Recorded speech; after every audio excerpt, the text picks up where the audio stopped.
So I usually put these kinds of music industry interview reactions just on my Dax Music's Patreon channel, but I thought I'd spread the love today. And this, of course, is Yoko Ono on the Jonathan Ross Show in 2013, May 2013, 9 years ago. Everybody knows who she is.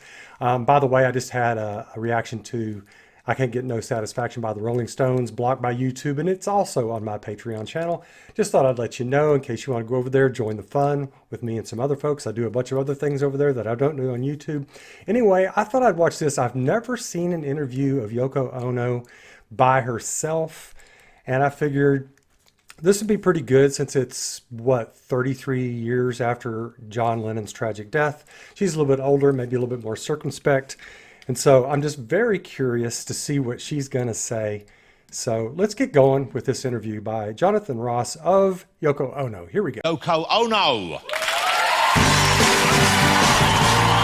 Fabulous.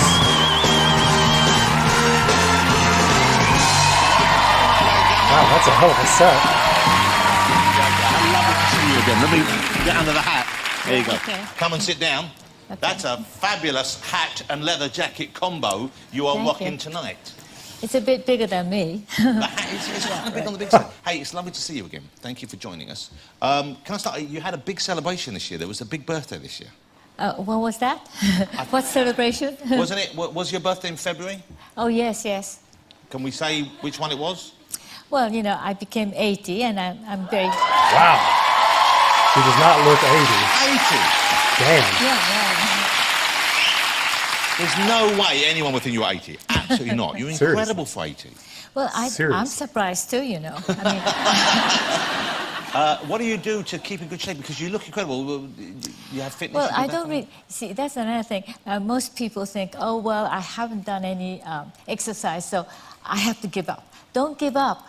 I mean, anytime when you start doing it, it works, you know. I mean, your body's really very sensitive and Okay, I just have to say right off, she seems quite affable. And I've always thought that she was a little bit standoffish. So I have to say, I'm pretty impressed with her affability. powerful thing. And I just, you know, most people think that, oh, she must be doing exercise every day or something. No, I just forget and do some work or something and it's, oh, I better do some exercise and just, And what kind of exercise you do? well, I like to walk. So just a Walking nice- is supposed to be very good. A brisk walk. No jogging. No jogging. No. Well, I mean, I could jog maybe too, but I don't. No kickboxing. Quite pleasant. Exactly. Yeah. Okay. And are you someone who has a very strict routine about the number of hours you sleep, the amount of water you drink? that kind of No, right now, I just finished making an album, which is Wow. really great. thing? This is I want to hear her talk about the Beatles and John Lennon, so I'm just being patient. incredible. How many 80-year-olds are sitting at home saying, you know, I've got to finish that new album? Because since your 80th birthday, you've had another number one dance single. Yes. It's incredible. So you've had how many number one dance singles have you had in the States? 10. I had 10 10 consecutively. number one. Wow. 10 consecutively. That's impressive. And this is since your 80th birthday, you had another Yeah, number yeah. one. Wow. But you still have the energy to go on stage, you still perform. Well, see, that's another thing that I realized. That, I mean, just like everybody else, you know, I thought 80, well, that means that maybe you'll just be asleep or, you know, always in bed or something. No, you get more energy than what you had before. We've got some footage of you. You always loved to dance. Yeah. Ever since you were tiny. I love dancing. Oh, yeah, when I was a little girl, yes, whenever I was filmed, for some reason, I started dancing. That's so sweet. Well, we have some footage of Yoko. I'm not sure how old you are here. Do I you know was how- 2.5 years old. This is Yoko when she was 2.5 years old, and essentially kind of looks the same. It's about the same height. look at this. About the same height. And that's my daddy.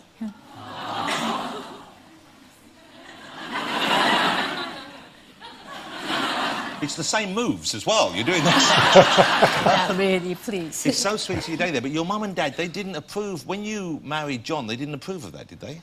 I felt that they wanted me to become a very good classical musician, And instead of that, I married into a rock family, rock and roll. Yeah, yeah. And so it was the whole rock and roll, the kind of Yeah, anti-establishment. exactly. It's a little bit prejudice towards rock and roll, I suppose. Yeah.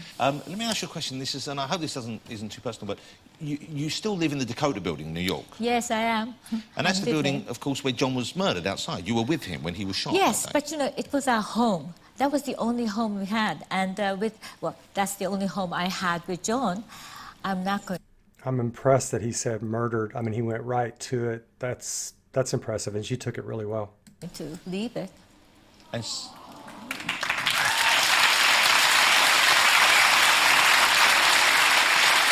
one thing I think, which I think definitely... She's tearing up. Did you see that?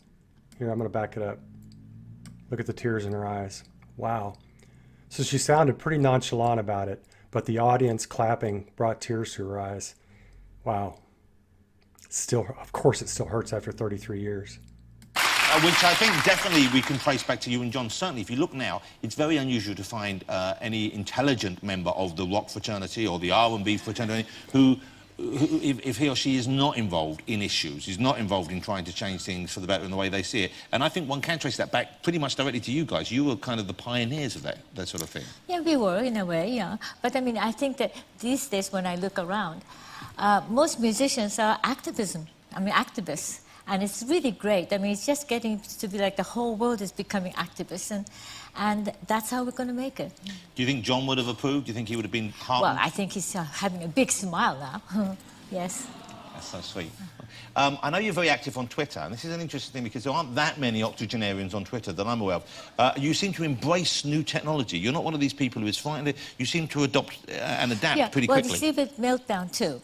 I'm inviting people who are very sort of I wouldn't say avant-garde, but very new music and also new ideas. Yeah. You know, all the sort of heavy women artists, but also men who are sort of new age men. So like Iggy Pop, for example. Iggy Pop, Boy George, you know. It's all the people who understand about women as well. And Patti Smith is on the bill as well. Patti Smith is there, yeah. Incredible voices and incredible. Yeah. And Pussy Riot, you know, from Russia. I do know Pussy Riot. Yeah, you I know thought some of Pussy Riot were in jail. Are they out now, or are they still...? Well, some of them are still sort of in there. Wow, so you've been in... well, so some will be here, and we hope we can get the rest out eventually. Yes. That's exciting, though. And you are performing. Do you do new material on stage, or is it... Do you know what material you'll be doing, what set you'll be doing? Well, I'm doing, Plastic Ono Band. And in the end, I think that the last day, we're doing Double Fantasy. Oh, wow, that'd be incredible. And this is the first time that Double Fantasy is being done this way, yeah. So this will be the first live performance of Double Fantasy? Yeah, exactly. Oh. Let me ask you about something, and I've never asked you this, I don't think, is for all that period when people were blaming you for the breakup of the Beatles... Well, you know, I've been blamed, I don't know, maybe 30, 40 years now. You were aware of that going on? You were aware that's what people were saying? I was fully aware of it because it was like they was jabbing me all the time. Like acupuncture, you know. It is probably actually healthy that people jab me, and I was turning that negative energy into positive energy.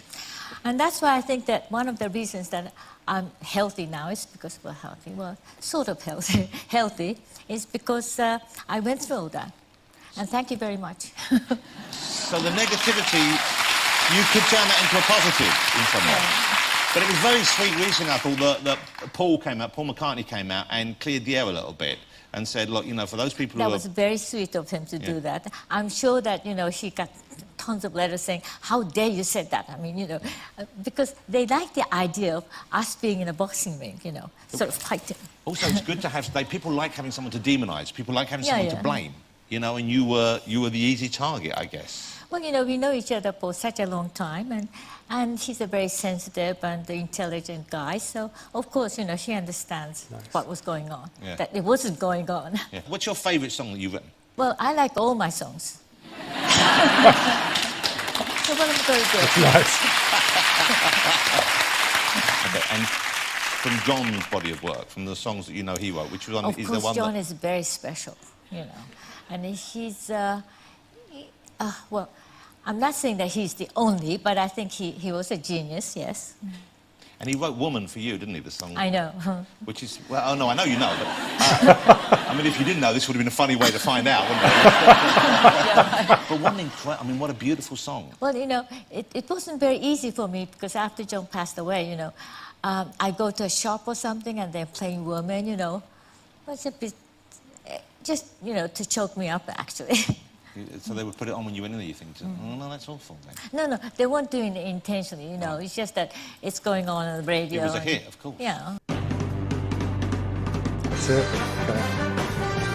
Okay, I thought there was going to be a lot more Beatles on that. I think it was actually sort of marketed that way. So, gosh, I was hoping she was going to talk about that period from a first-person perspective, but she didn't. But I have to say that my opinion of her generally is different. Now, she's quite nice, quite affable. Didn't just exclusively look at Jonathan. She looked a lot at the audience, connecting with them. I like how confident she is. Which song do you like of yours? I like all of them. That was really nice. She teared up a couple of times when they were talking about John. That was very heartfelt and touched me as well. She's obviously got style. I think she's always had style, avant-garde style. And whether you like it or not, it's quite stylish, right? It was just a really nice interview. It wasn't what I was expecting, but I'm glad I watched it to get a better feeling for Yoko Ono, who's sort of been tucked away in sort of a negative space in my mind concerning the Beatles. And I'm actually going to do a very long reaction on the Patreon channel of the whole Get Back sessions that just recently came out. I watched that. It is genius. 4.5 hours of just watching. And she's really stoic in that. And that's part of why my impression of her was not very good, is she doesn't, to my eyes, she doesn't come across very well there. She didn't interfere, but she just seems like a flower on the wall, a wallflower. But anyway, I enjoyed her personality and have a different perspective on her, and that makes me happy. It's always good to get a little bit more, right? Honesty and information about somebody. Anyway, so Yoko Ono in 2013. I guess she's 89 years old now. Wow. Anyway, y'all let me know what you think. Take care. I'll talk to you soon. Bye now.